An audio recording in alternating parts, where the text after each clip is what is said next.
Assalamualaikum, immersive people. This is Aisha Qureshi and welcome to my channel Immersive English.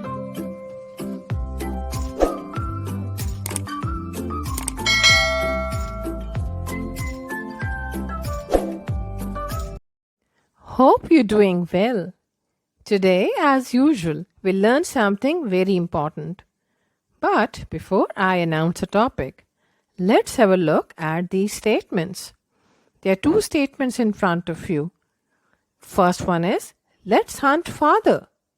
And the second one is, let's hunt father. Which one do you think makes correct sense? With comma or without comma? The second statement with comma, of course. The first sentence sounds as if you're going to hunt your father. That's obnoxious. The second one with the handy comma invites father to hunt with you. So do you notice how the comma changes the meaning of two phrases? If you refer to the above mentioned sentences, commas save life. Today we are going to learn how to use a comma correctly. Dear viewers, a comma marks a slight break between different parts of a sentence. Used properly, commas make the meaning of a sentence clear by grouping and separating words, phrases, or clauses. If people use it incorrectly, the true meaning of the sentence completely changes. Here are the main cases when you need to use a comma. In the lists, indirect speech, to separate clauses, to mark off certain parts of a sentence, and particularly with however. So in the coming slides, we are going to see these things in detail. Here are the main cases when you need to use a comma. Using commas in lists. You need to put a comma between the different items in a list as in the following sentence. I have a vegetable garden in which I grow tomatoes, comma, onions, comma, cucumber, comma, and carrots. So this clearly shows different kinds of vegetables that I grow in my garden. Using commas in direct speech.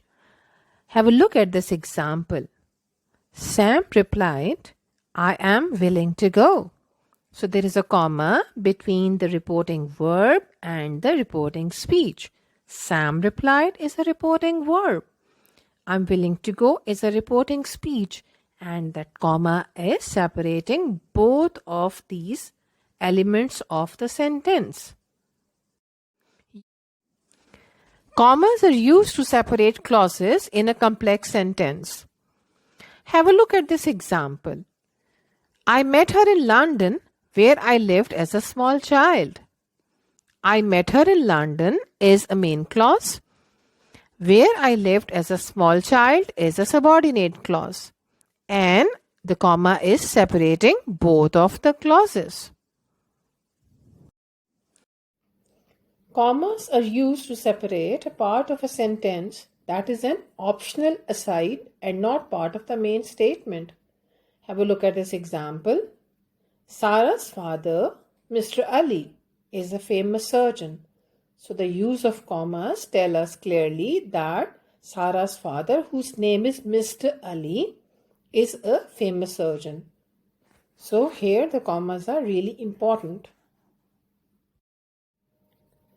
You should use a comma after however, when however means by contrast or on the other hand. Have a look at this example. He was feeling ill, however, he went to school. You can see that a comma has been placed after however to separate however from he went to school. I hope from now onwards you'll be able to use commas correctly. Good writers take care of their punctuation signs to avoid any ambiguity in their texts. Dear viewers, if there is any query, share in the comment box. Stay blessed. Allah Hafiz. I hope from now onwards you'll be able to use commas correctly.